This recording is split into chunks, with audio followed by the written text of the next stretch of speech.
Hello and welcome to this session of the Project Virtual Conference 2018. Today we have Thomas Boyle here with us, and he is going to be presenting, and his topic is reviewing precedence logic to extract the project plan inside your schedule.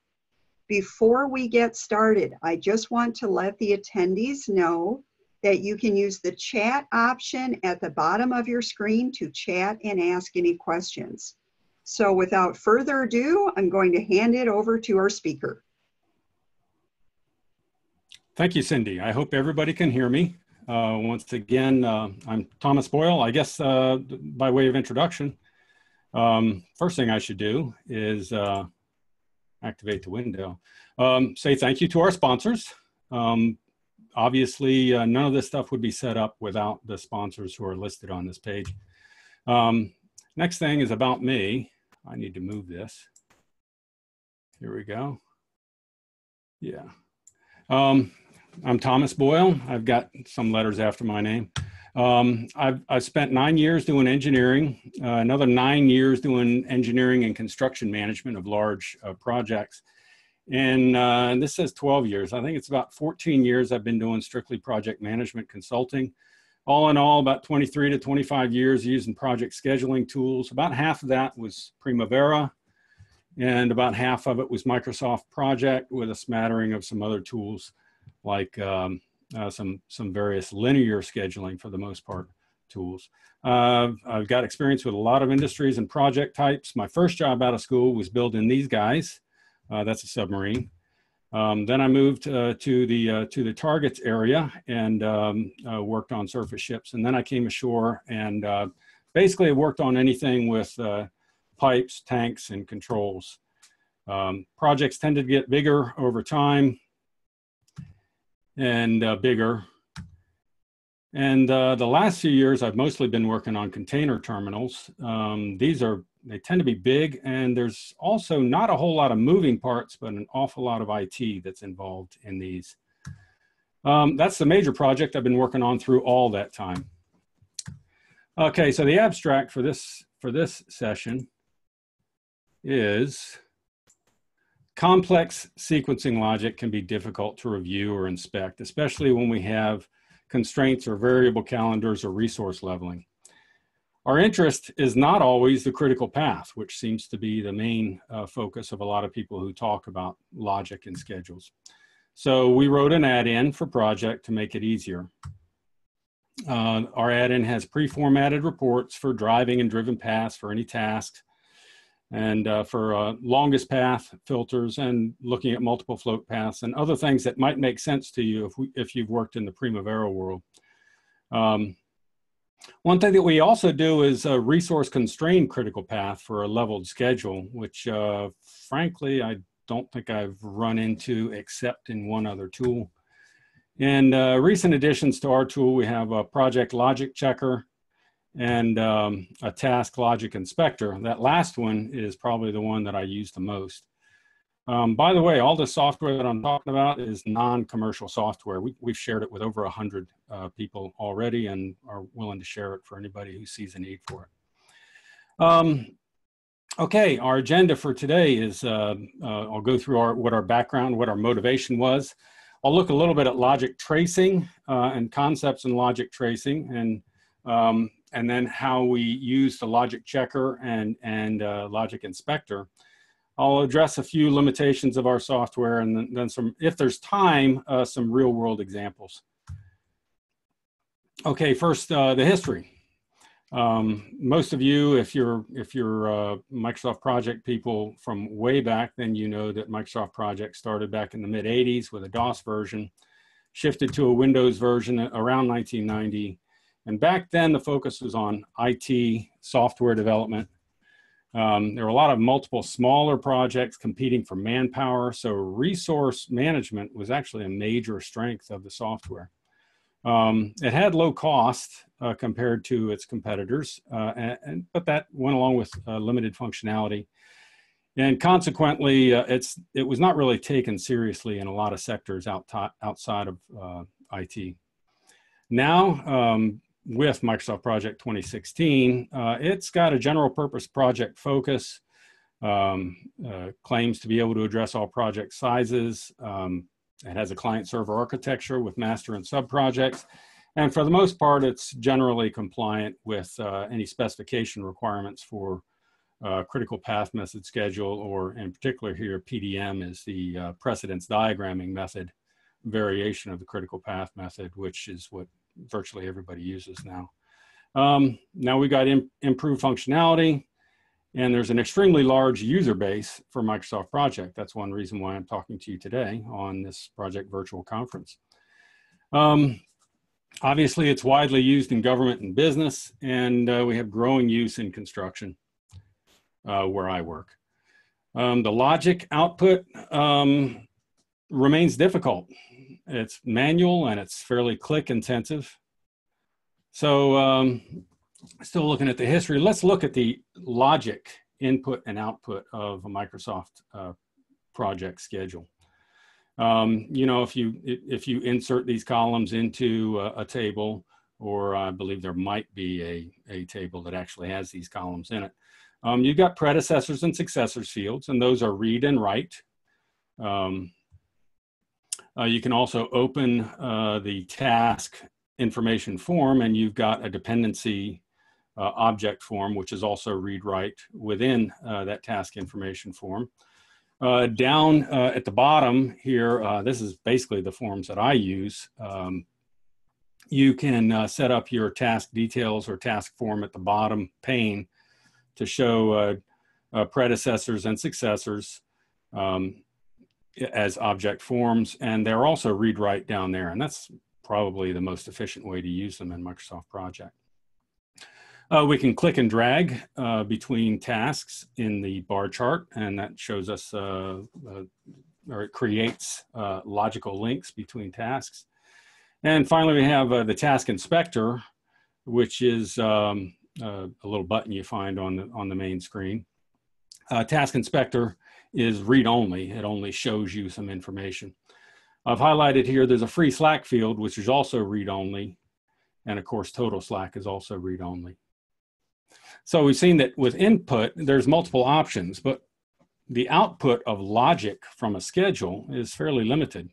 I mentioned earlier the task inspector. Well, the task inspector tells us what's the local driving predecessor of a task that we selected. And it's not reliable for non-finish to start drivers. Now, when I talk about driving predecessors, that's something that I'll describe a little bit later. It essentially means the predecessor that is actually controlling the schedule of the tasks that we're looking at in the case of multiple predecessors. There's also free Slack that we can look at, and free Slack is really just limited to telling us the time interval between the completion of this task and its nearest local successor. If it's driving a successor, then its free Slack is 0. But we don't have an ID of which successors it might be driving. Finally, total Slack is the basis of the critical flag in Microsoft Project. It's computed after the critical path method forward and backward pass with some modifications in Microsoft Project, and there's not a whole lot of documentation about those modifications. Total Slack loses significance when we have variable calendars in a project. That includes task calendars and resource calendars, which are far more common in the project world. And if we have multiple deadlines or multiple late constraints in a project, then total Slack is not nearly as significant. Okay, what do we need? What do I need? You saw those pictures of the industrial projects I tend to work on. In those projects, I need to be able to communicate the schedule plan, first and foremost. What is the schedule plan? It's sequential logical relationships. And it tells me, when I'm looking at it, it tells me the cascading consequences of delay or acceleration of any particular task in the project. If I have key milestones in the project, it helps me to identify and track the driving tasks that are controlling those milestones. And I also need to be able to perform what-if analyses, like when I have scheduled disruptions. To do these tasks or to answer these questions, total Slack's clearly not enough. So why is it not enough? Let's look at the simplest case. Back in 1980, we had nice, simple projects. Total slack back then meant the amount of working time a task may slip without delaying the project. That's still pretty much what total slack means. Total slack is computed by the late finish minus the early finish, or the late start minus the early start. Technically, it's a little bit different than that, but this is close enough. And in the simplest case, total slack of 0 indicated our critical path. Total slack of 1 would indicate a near critical path. Maybe total slack of 2 would be the next near critical path. Well, now we have complex projects in today's world, and we have a distinction is we're using working time that is calendars. And when we have working time variations from task to task within a project, then total slack can change along a single logical path. And in that case, the critical path is no longer defined by total slack equals 0 or total slack equals any given number. So the little diagram at the bottom shows us a 2-task bar chart. We've got a task calendar of a 7-day, no holiday calendar on task 1, and just a standard 5-day calendar on task 2. Task 1 finishes on a Friday, and it has 2 days of total slack, even though it's controlling task 2. So clearly, task 1 is on the critical path, but it has a different total slack value. In addition, when we have constraints and deadlines in a schedule, they tend to affect our late dates. And sometimes total slack of the critical path in a project is less than 0. So once again, critical path is not defined by total slack equals 0 when we have constraints, that is late constraints and or deadlines in a schedule, particularly if we have more than one. So here's an example of a project with basically the same 2 first tasks, and then I've added a little milestone and another task after that milestone. And what I've given here is a deadline on this milestone task. Okay, we want to have it complete by Tuesday, the 1st of March. Or right now, its early date is Friday the 26th. So there's no problem. That deadline is effectively not effective. But let's say we change that deadline to Friday the 26th. Now our total slack for that task is 0. Total slack for the next task is also 0, although they're controlled by 2 different constraints. If I change the deadline again to Tuesday the 23rd, I've now created negative total slack on the first part of the project. But after that deadline, the total slack of the tasks after the deadline are still controlled by the end of the project, or what I like to call the end reflection at the end of the project. So when we have multiple constraints and deadlines, total slack is still the amount of time that a task may slip without delaying something. A constrained task somewhere or the project finish. It's not really clear from total slack or from anything that's displayed to us what constraint would be violated. So we don't really know what critical path is based on total slack alone under these circumstances. And here's just another case where we move the deadline even further, create even more negative slack, and now the multiple calendars have entered play. So we get essentially 4 different values of total slack in this nice, clean critical path. So for all projects, total slack represents the difference or represents a relationship between the selected task and the project finish. Total slack doesn't say anything about the relationships between the selected task and some other arbitrarily selected task in the project. So what do we need to actually see the plan in our schedule? For a given task, we need to be able to define what are its predecessors. That is the whole chain of predecessors, not just the immediate dependencies. We need to define which tasks are its successors, the whole chain again. which predecessors are driving, that is effectively limiting the early start of our task. Why can't it start today? Which successor tasks are being driven by our task? And of course, if a predecessor is not driving our selected task, how much may it slip before it becomes driving? That is kind of how much float or how much slack does it have with respect to our particular task that we're interested in. And if a successor is not being driven, how much may our selected task slip before it has an impact on the successor? So still looking for the project as a whole, we'd like to know what is the real critical path for the project?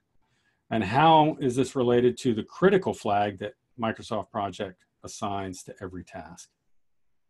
That is, some are assigned critical and some are not.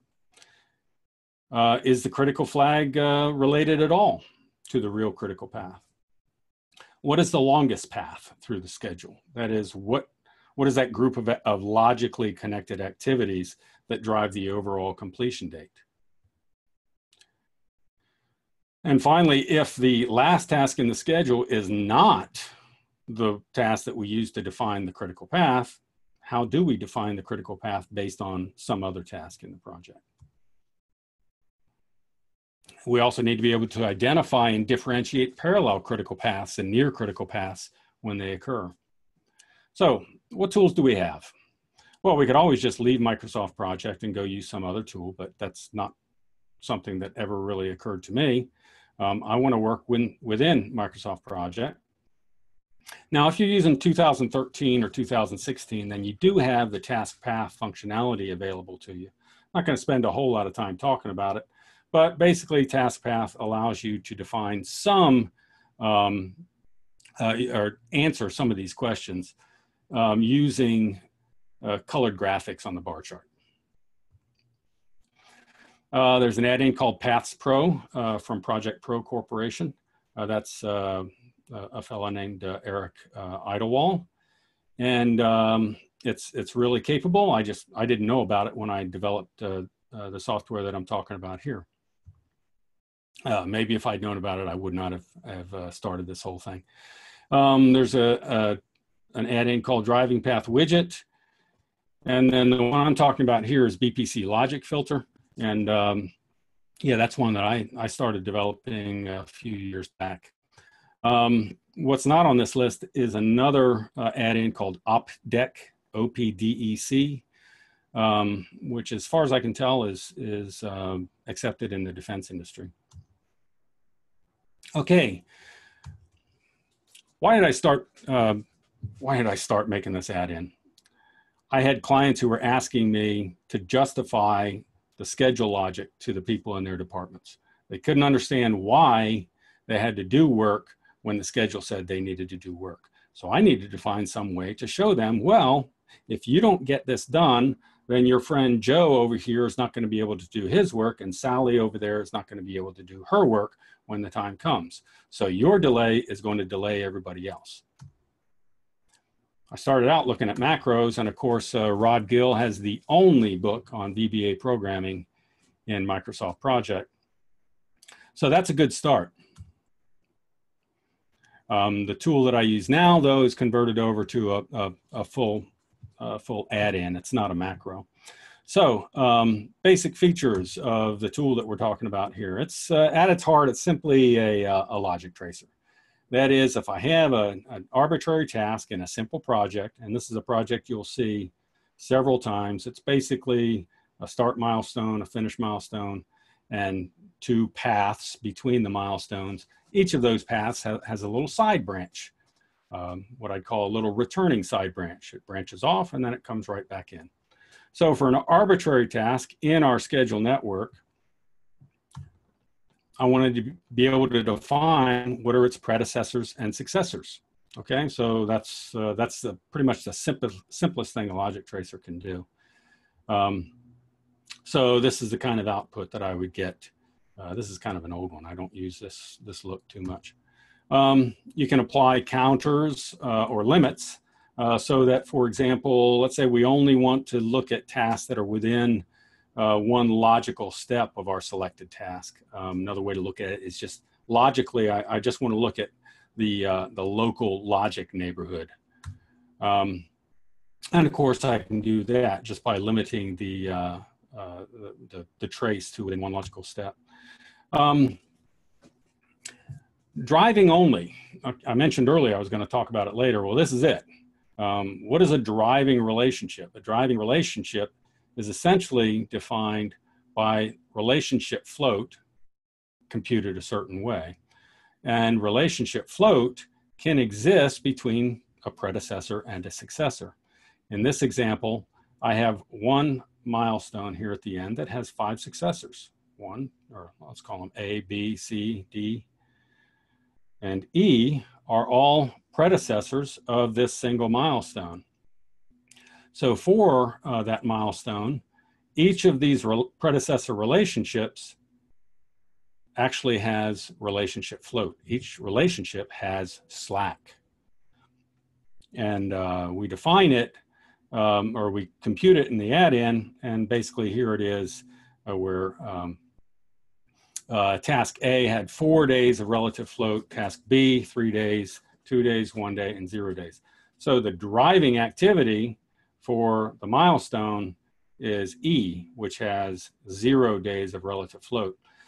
I clicked on this and showed you just an additional column here just to highlight for you the relationship float of an of a relationship has nothing to do with free slack of an activity. Each of these activities, A, B, C, and D, have a free slack of 0 because in this little project, they're driving some other activity. There's another activity that's totally dependent on each of these, but it doesn't have to be having anything to do with this milestone. Okay, so our logic tracer, if we want to look at driving only, predecessors for this arbitrary activity, we can basically first look at the relative float of this relationship. It's basically its only predecessor.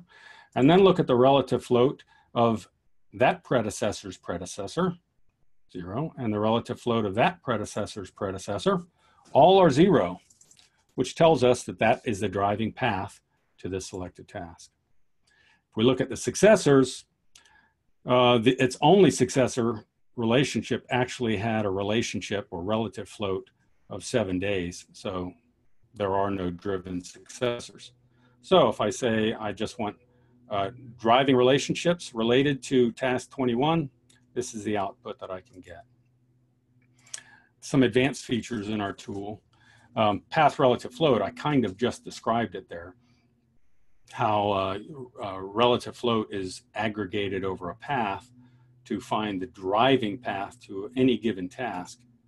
But you can take that one step further and say for this completion task, we can say, all right, the driving path has an aggregated path relative float of 0. Here's a secondary path with a relative float of 5 days.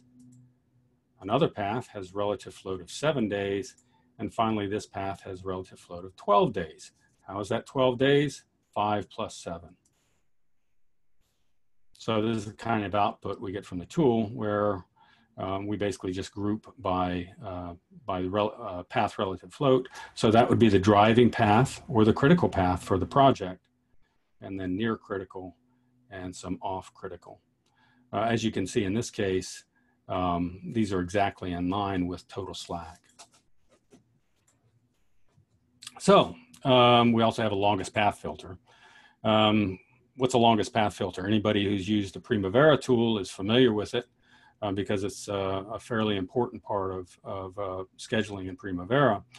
But ultimately what we're doing with our longest path filter is we have a little algorithm to automatically find the last tasks or task in the schedule and then trace the driving path to it. A near longest path filter would be, once again, automatically finding the last task, but then plotting driving and near driving predecessor paths to that last task. We have a local network filter button also, which is just a way to do automatically what I showed you earlier, limited steps from the selected task. that button by itself doesn't have any relative float limits, so it's not really designed to look at driving and near driving paths. We have these professional features in the tool.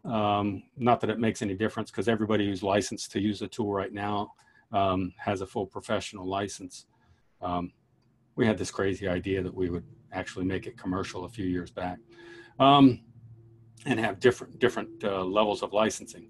So a target task. This is bounded network analysis.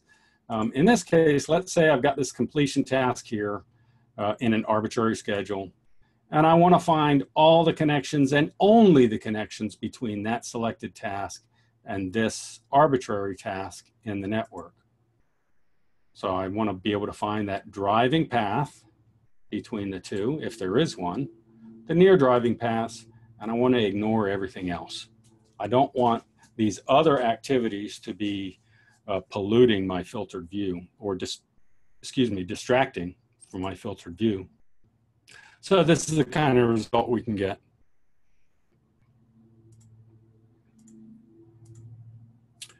We do some bar highlighting. This is kind of a pain in Microsoft Project, using code anyway to do this, but we worked through it a year or so back. It's really helpful for viewing filtered activities in context. That is, if we want to keep the same project view we had before, but highlight bars to show things. So it allows a clear definition of relative floats. Here's an example of that same project that I've shown you before, where now we've highlighted logic drivers right here to our selected task, and then something that has relative float but is still logically related has an alternate color. Anything that's not logically related at all to the selected task is colored green. This little one out here is colored red because it's a driven successor to the selected task.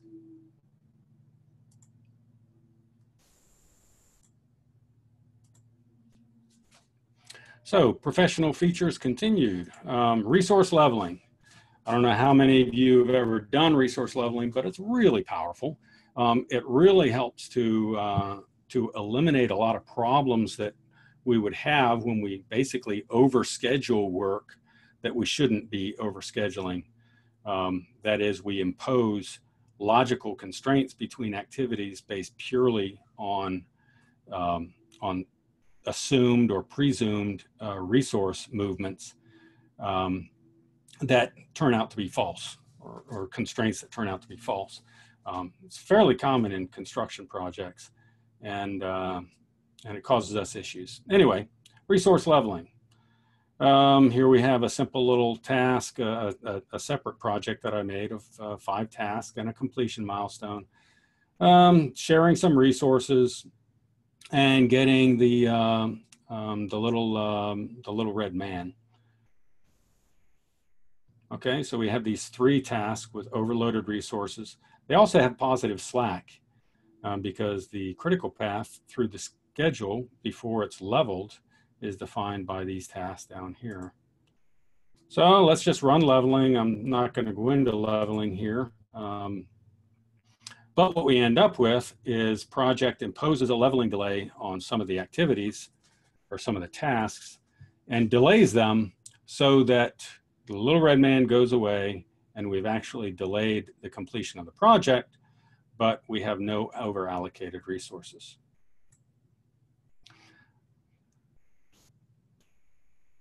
So this leveling delay, if you're into the mathematics of it, this leveling delay is actually incorporated into both the forward pass and the backward pass. So it's not strictly done after the fact.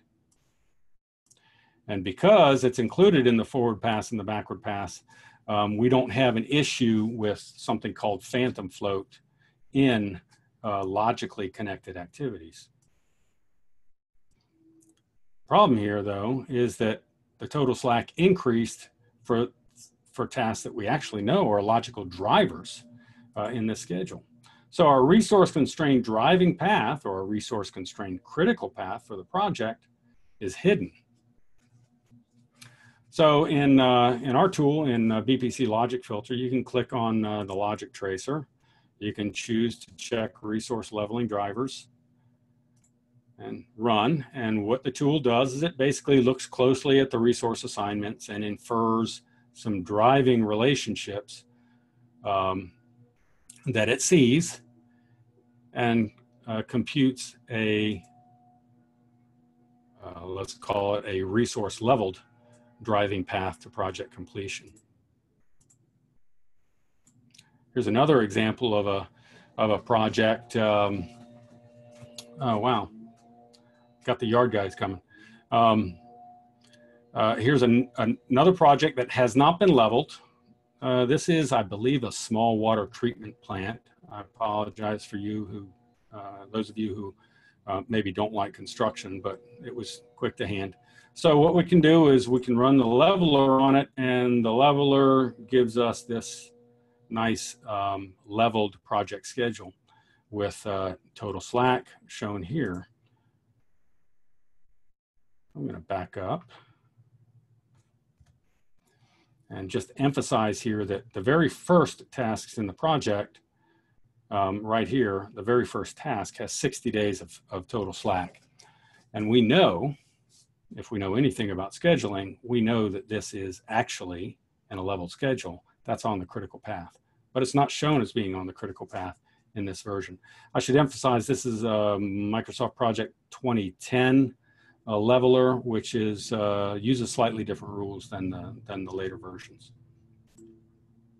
Okay, so when we ran our tracer on it, we have exactly the same view, but we've colored the bars a little bit differently, and we can basically trace a critical path, a resource leveled critical path through the project following these colored bars. If we resort the project according to relative float, then we get a nice, clean, continuous critical path from project start to project completion. We also have the near critical path shown also with resource drivers highlighted. It's hard to tell on here, but these are cross-hatched. And cross-hatching is used in here because we can't draw arrows. Cross-hatching is used to show tasks that are resource drivers for a subsequent task. Yeah, it's a shame I'm way ahead of these bars here. So just to recap the kind of things that we do with this tool, we have a simple logic tracer with ancestors and descendants of any selected task or tasks. We can limit it to a certain number of steps or a certain number of tasks. We can look at driving only, and we can look at path relative float. That is, path relative float is another way of saying days away from driving, or how close is something to actually being a driving task. We have an automatic longest path filter and a near longest path filter and a local network filter and the target task. We also have, we allow all of this stuff to be done in I guess for lack of a better term, multi-projects. That is combined master sub-project structures with cross-project links between the projects in the structures. But I'm not going to address them here. Driving path drag is something that our tool also addresses, but we're not going to talk about it today. Bar highlighting I showed you. I showed you also the resource leveling drivers, which is relatively new. And then the recent additions are, we added a little project logic checker. It's not all that snazzy. It's not a pretty dashboard, but it gives us actionable intelligence if we're going to give our project schedule to someone who does have a pretty dashboard. And we have a task logic inspector, which, as I said before, is the feature I use most. Okay, so the project logic checker, what do we do here with this? We just pull up a project and we say, click on the project logic checker. And I basically have this window that opens up that says, here's all the stuff that we're gonna look at. Now I can use these boxes down here to clear them all and then just select a few to look at. But for this illustration, we're just going to look at all of them. Within these, if we're concerned about leads and lags, Now, I'm not a big believer that they should be absolutely restricted, but I do get concerned if a lead or a lag exceeds a certain percentage of the activity duration. That is, in real life, certainly in construction and engineering, tasks do tend to overlap a little bit, and a pure finish to start relationship is not, let's just call it conservative.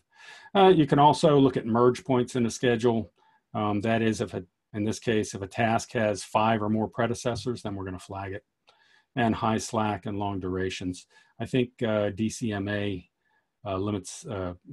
emphasizes that this limit would be 44 days, but for whatever I was doing here, I put it a little higher. So we accept those terms, and what we end up with is an output window, and this is actually a scrollable window. So within this whole bunch of text, this also all gets written into the log. It's all this text here. So here's the text that goes into the log. What it basically tells us is all the stuff that we checked for, some basic statistics that we found in the project, like how many critical tasks are there? What's the total number of relationships? How many tasks are currently active? Are there any inactive ones? So some summary information. And then finally, here's the details. How many tasks did we find with no successors? 4. Not all of that is really actionable. What our tool really does is it shows us all that stuff, and it gives us a form, and it filters the entire project to show you only those tasks that have logical issues that are checked on this form. Now, what we can do is we can uncheck some of these and change the filter. So here we've changed the filter to only show us open-ended logic. That is, tasks that have no predecessors or no successors, which we've shown here. That's a good way to condense your view of logical problems in a schedule. Okay, the task logic inspector is probably, once again, my favorite part. This basically brings down to the very precise level the kind of tools that we've been using throughout BPC logic filter from the start. But let's just show it by example. Here's the startup task in this kind of water treatment center schedule that I was showing you before. Okay, startup task, it's in the middle here. We got some other activities that take place after. But basically, we can open up the task details form from Microsoft Project, and we can see that for the startup task, I've got all these predecessors, and I've got one successor. But for all these successors, I guess I could double click on them and actually look at the successor, but I can't really see a whole lot. If what I do instead is I click on this logic inspector button on our VPC logic filter window, then 2 separate movable windows open up onto the screen. One for predecessors and one for successors for task 26, right? So if we just look at the predecessors window, the successors is essentially the same information. We have that same information. That is these 3, no, it's only really these 3 columns that were in the task details form. But we also have the start and finish dates of the related tasks. We got some other information like what's its % complete, is it done? And what's the total slack of it, because we tend to be interested in total slack. I didn't mention here at the beginning or at the top, we have all the relevant information for the actual task that's selected. So for task 26 startup, here it's start and finish dates. Here's the resources that it uses. And this is actually none, which is telling me it doesn't have a task calendar assigned. Finally, over here, we've got these last 2 columns. By default, I think these are task calendar of the predecessor in this case, and task resources that are being used by the predecessor. But that's user selectable. So in this version I've shown you here, the user was interested in the baseline cost field for each of these, and then of course the resource names. But as I said, it's selectable. This could be subcontractor name or a responsible manager name, or some other way that you use to identify and organize your project. Okay, the tasks are reorganized in the predecessor view according to their relative float. So in other words, the driving task is on top, and the furthest from driving task is on the bottom. In fact, what's on the very bottom and would be grayed out normally would be any inactive tasks would be on the bottom and would be grayed out. So let's say we have particular interest in this A3 install line C, just one of the predecessors. We just select that predecessor and click the jump button, and it takes us directly to it. So here is that same schedule. I hope you can see it. I'm having a tough time seeing it. But I jumped to this, this task A3 line C. And the two windows are now showing the predecessors and successors for that particular task. In the same way, we could basically start with one of our previous views that we had for this project. We could start from the project complete, and we could use the jump button to just trace our logic all the way back through the project schedule. And at each particular task, we can see exactly the rationale for why a task was shown with a particular relative float or not.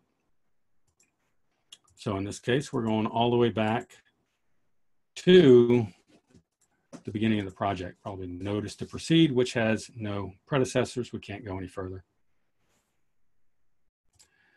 Okay, calculation notes. We're going to talk just a little bit about summary dates and inactive tasks and some other items for calculations of our tool. BPC logic filter does not change the dates. So if you run BPC logic filter after you've edited something in your schedule, but you haven't got automatic calculation set up, then you're not going to get correct results. The tool does mimic parts of the forward and backward pass of the traditional CPM computations, consistent with the way Microsoft Project does it. We do have a little exception with how we use task calendars when we do relative float compared to the way Project computes total slack.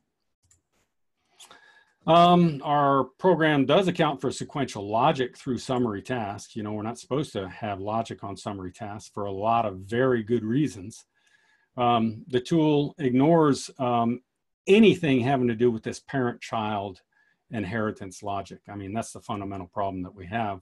Putting logic links on summary tasks that essentially imposes the same logical restrictions on child tasks. So if we got constraints on summary tasks, we can get incorrect results. If we have manually scheduled summary tasks, we can get incorrect results.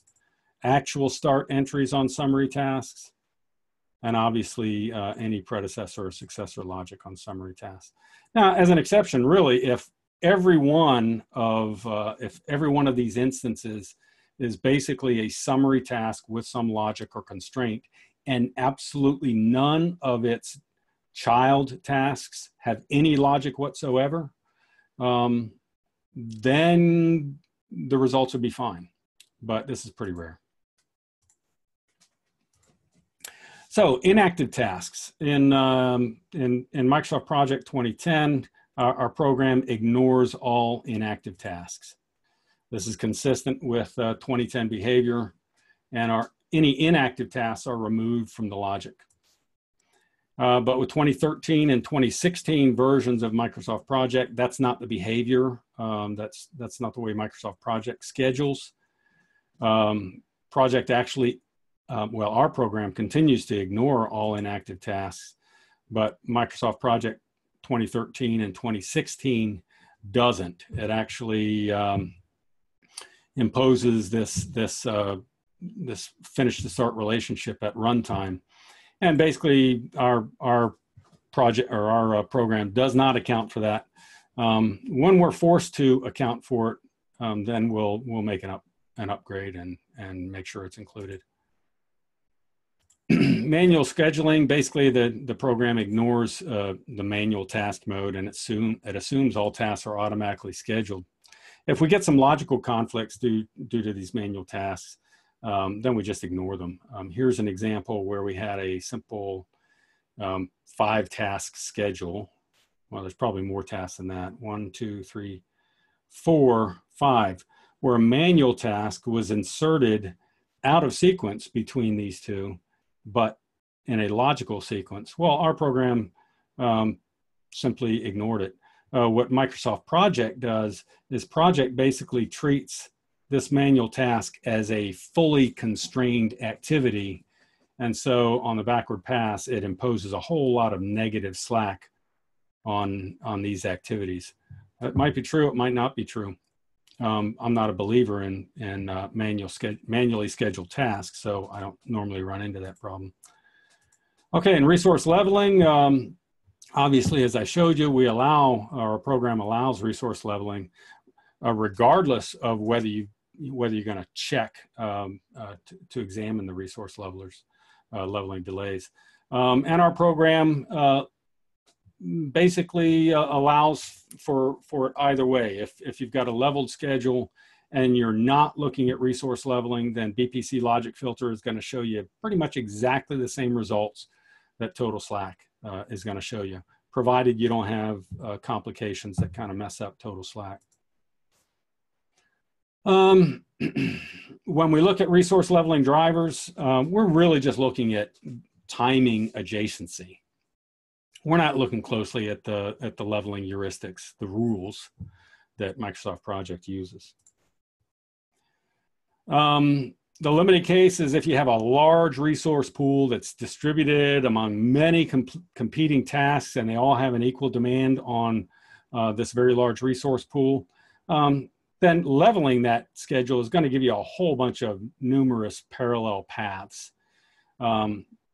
And in the absence of any CPM logic or some clear priorities about how you want to use your resources, this is not going to be a valuable output. Let's see, I've got just some real world examples. This is an example from I call it the 10.6 example, but it's just another example to watch. Thomas, we have a couple of comments. If this is this a good time to bring those up? Yeah, actually, we can just answer questions now if we've got them.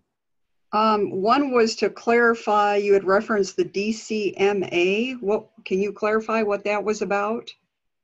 Oh yeah, that's not even on the slide. DCMA is the Defense Contract Management Association.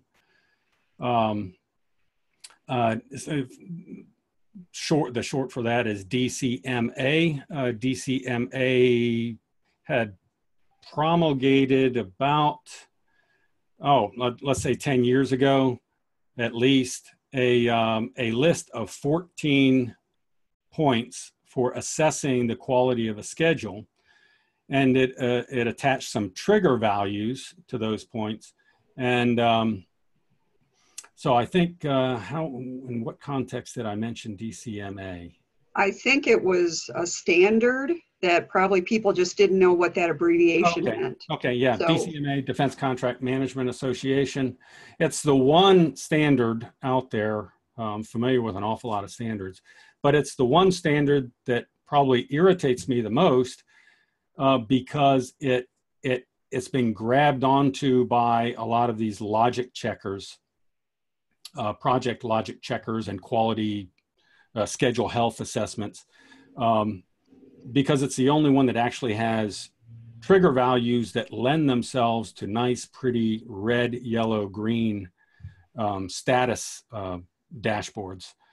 And so you can have a schedule, as I've told a lot of people, you can have a complete junk schedule that's all green on a DCMA dashboard. Doesn't mean it's any good, though. Okay, and then we have one more item, and then I can turn it back to you for a wrap up. Yeah. So are deadlines required for the multiple path solutions you have mentioned? And I think maybe this slide is somewhat relevant. Do you need deadlines for these things that you've been mentioning? Absolutely not. Deadlines are actually a complicating factor for the use of total slack, if you want to use total slack. And our tool completely ignores deadlines. I only highlight deadlines because it's something that changes total slack. Well, it changes total slack, and it changes how project defines the critical path, which may or may not be correct. What this tool does is it just strictly traces the logic, and that doesn't lie. Okay, no, thank you. So why don't I turn it back to you? Maybe you could spend the next 5 minutes wrapping up, and we'll see if there's any other questions. Great, I'll do that. I'm gonna just race through these. This was another example. I'm gonna race through them. Maybe someone later on can hit a pause, but basically a traditional approach would use total slack to find a critical path in a schedule. But here we had some milestones that were on a different calendar, and here we had an activity that was constrained by a deadline, and total slack basically has removed these items from the critical path, or has gotten it too close to the critical path. If we use logic to define the critical path, then everything works out much better. The fence, which was constrained, is actually a long way from the critical path. The total slack was artificially reduced. And same with this, artificially reduced. I'm gonna jump through here only because I want to address one. Here's a container terminal, near and dear to my heart. This is a number of years ago, I think. But basically, if our traditional approach, if we use a total slack less than 0 as the critical filter, when you get into a behind schedule project especially, you end up with a whole lot of red tasks. Is that the critical path? Let's say we sort by total slack. Is total slack of the biggest negative number, is that the critical path? Are these the near critical paths? If we use our tool, then what we end up with is the actual longest path through the schedule has a mix of total slack on it. And we had some multiple calendars involved, but they didn't come into play here simply because when you had the calendars crossing over, there was no offset between them. It's kind of a 7-day and 5-day in the middle of the week. I'm going to use this. I'm going to skip through that. That was a bounded network analysis. Here's a final example I wanted to use for looking for vertical integration of a schedule. I think the government folks especially like to use horizontal and vertical integration of a schedule. Essentially, in this case, we have, this is a project I worked on some years ago. This is like a 1.5 kilometer long set of buildings here, and it was delivered in fourths. So if I had a schedule from a contractor that had a particular code on it that said this activity was going to be included in this milestone delivery, okay? This is section 1, is going to be delivered all as one piece.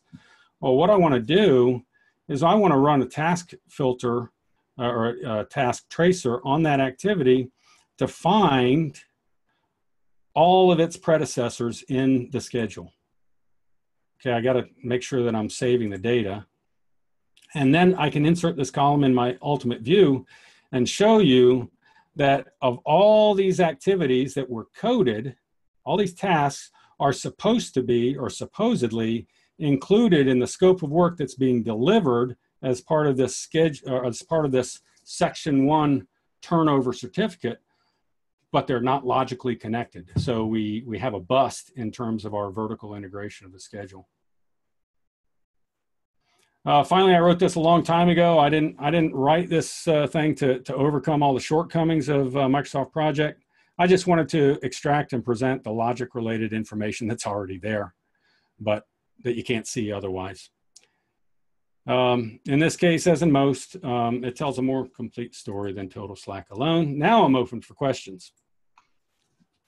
Yeah, thank you, Thomas. I appreciate your putting your contact information up there. We actually did not get any additional questions. Oh, great. But I do want to thank you. These were very clear, easy to read slides, which everyone appreciates. And thank the attendees for their time. And I'll be ending the session if I don't hear any other questions come in the next minute or so.